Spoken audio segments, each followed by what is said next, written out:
Hi guys, I'm Lizzie and this is Lizzie Reads and welcome back to my channel. Now if it all goes well, I posted a video on Sunday, which is yesterday, but today now I'm filming and I'm going to try and post a video tomorrow, which is Monday, and I want that to be like a day that I regularly upload and then do other sporadic videos as and when I can. But I definitely want to upload every Monday because I can't film during the week, so I find uploading for a Saturday or a Sunday might be a bit difficult, whereas Sunday's like a really good day to film for me, and then if I edit it in the day, like on the train or something, the next day that seems to be a good idea. And I was stuck about what to post because I've got a holiday coming up and I want to do like a holiday TBR, so like these are some of the books I'm thinking of taking on holiday. But I'm not 100% set. It's going to be 2 weeks. I don't know what I'm going to get through this month, and I'm not sure how much crap I'm going to put in my suitcase, to be honest. And there's a few other things, but I just want to start simple. I haven't uploaded anything. I was like saving every month. I'd save while I was not posting. I'd save my books like I used to, and then in a pile ready to do like a wrap up. And I never posted it. And I had them there for last month, but I don't necessarily want to talk about all of them. Some of them I can barely remember now to talk about. But I do have some books that I read sort of in July, not the whole of July's reading, because there wasn't a lot. It's not as much as it used to be anyway. But I've got 2 books here that I really want to talk about, and 2 graphic novels that I'm really excited that I'll have interesting things to say and I can remember quite a lot to talk about them. So I guess it's just some recent reads to let you know, like a bit of an idea, a bit of a catch up, just something a bit random really, no real structure to it.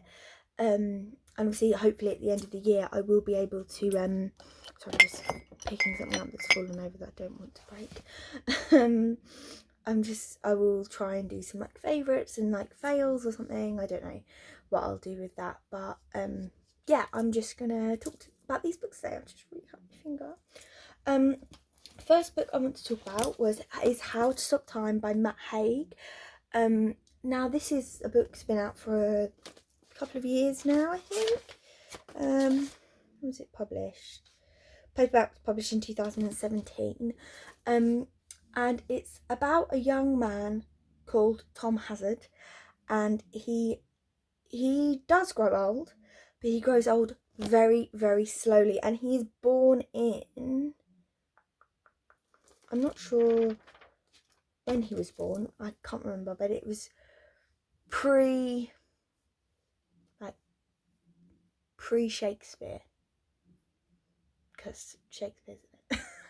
I'm so bad at things like this. But essentially what I really liked about this is Matt Haig's writing style.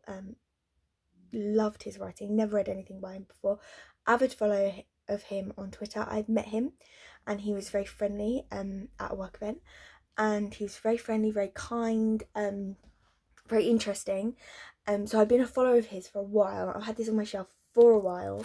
I think I bought it in a supermarket when I was at uni, and I've not been at uni for nearly over a year now. So it's been on my TBR for a long time, and I'm glad I read it. Things that I liked about this were the setting and the history. It felt very real. It felt very realistic. I'm not a great historian. I love reading about history, but minor facts, I'm not sure. There are a few things that I could pick out about certain eras that I remember learning, and I'd be like, well, that's not true, or that's really realistic to what I've been taught. But you know, history is very subjective in certain senses, from the, you know, from who was writing it, etc. And yeah, so that was something I can't comment on, but I really like the characters, I like the pacing, because at first I was reading it and I was like, oh, I don't know how I'm going to feel about this. I think I'm going to enjoy the story. I really, really enjoyed the writing. I thought the way it was written and the way it was structured was really interesting. I think it's a really good read, but it didn't change my life. It wasn't a 5-star, and it got really dirty. Not that that affects my rating of it, it just is something tonight because I noticed it just now. Yeah, so it was really interesting. I'm really interested to read more of Matt Haig's work and see what he does, well, what he has done already, and some of his children's fiction will be really interesting to read. So that's going back on my shelf. Another one I found interesting but really bizarre was Snot Girl Volume 1 and 2, and it is by Brian Lee O'Malley and Leslie Chung with Mickey Quinn and Marie Odomo. And the second volume has got Rachel Cohen instead of Mickey Quinn. And it's really weird, it's really bizarre, it's really interesting. It's about a blogger who has snot issues.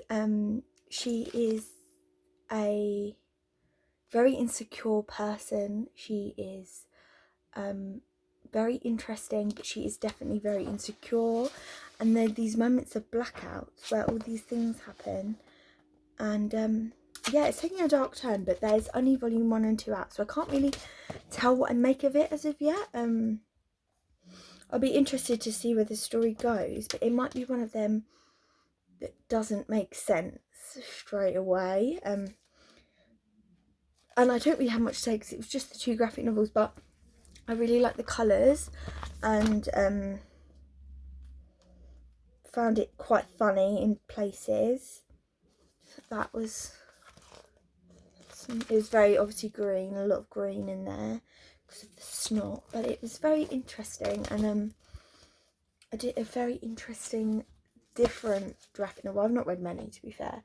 I've only read The Jughead, Paper Girls, and I Hate Fairyland. I think I might have read a couple more somewhere else, but that's by the by, they're the only ones that I own. And last but certainly not least is a book that doesn't come out till next month, and I was lucky to get a proof copy of it.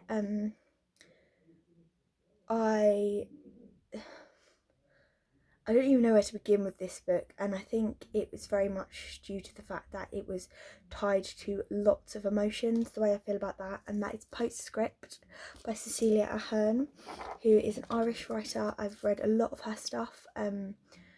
This is a sequel to P.S. I Love You, and if you haven't read the book, you may have seen the film if you like romantic films. The premise of the first novel is a young widow, her late husband, wrote her a series of letters after he died, and he left these letters to like guide her grief. There were 10 letters, and he always signed them P.S. I Love You. A very enigmatic, the film really stays with me. I've read the book, and it's a very emotional book.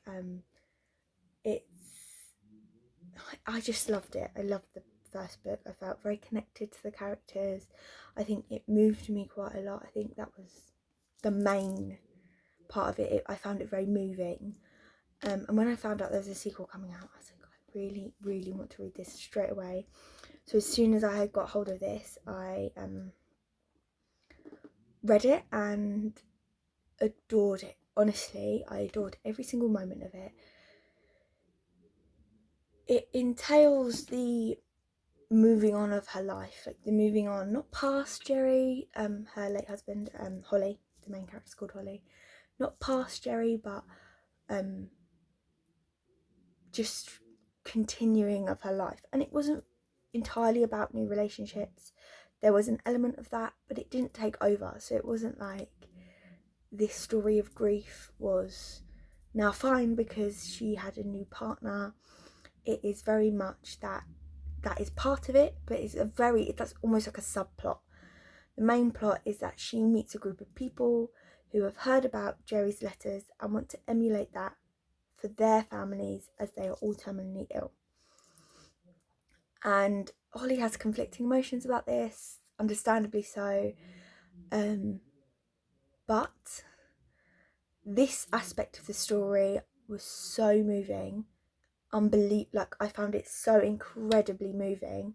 I didn't even know that I could find a sequel to a book like P.S. I Love You. So I enjoyed it so much. I was sobbing. I don't often cry at books, even if they're really sad and my favourite characters die. I do cry a little bit sometimes, but not as much as I would cry at a film, because I can almost, like when I'm reading, if I feel sadness, I sort of shut off my emotions a bit easier. It's just harder to make me cry in a book. But this, I was sobbing. I was in a Morrison's cafe waiting for someone, and I was sobbing reading this, and I had to put it down. It was right at the very end. I was concerned that a sequel wouldn't do the original novel justice, but it was brilliant. It was really fantastic. Cecilia Ahern, never disappoints me. She has really moving stories. She covers really difficult topics, and I'm really, really glad this didn't disappoint me. I'm really glad. I think it could have easily disappointed me, and if you're concerned about it, I'd give it a go. It's not for everyone. It's a romance story. I think the film is really important in this aspect because the film is very famous and on its own, and a lot of people, like I know that it was a book until I say, oh, did you know it's a book? It's fantastic. Oh my god. It's actually set in America. The husband is Irish, but the book is completely set in Ireland, and I just adore it, and I can't wait to hear what other people think about it. I know it's gushy, and I know that I haven't spoken much about the writing. The writing's very just basic. It's not basic in a bad way, but like it's just very simple. There's some description, but not too much. It just feels very real and understated in the sense that it's just the story. The story carries the whole everything. The story and the characters and the emotion carries it.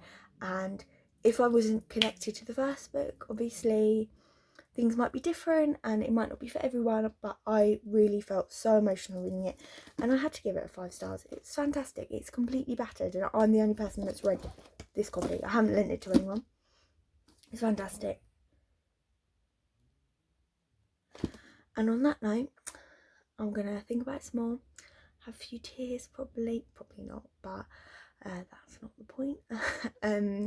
So hopefully you like this video. It's just to get me used to really checking out books again. If you're interested in any of these books, they're not anything revolutionary, like in terms of books you might never have heard of. I'm sure you've heard of some of these.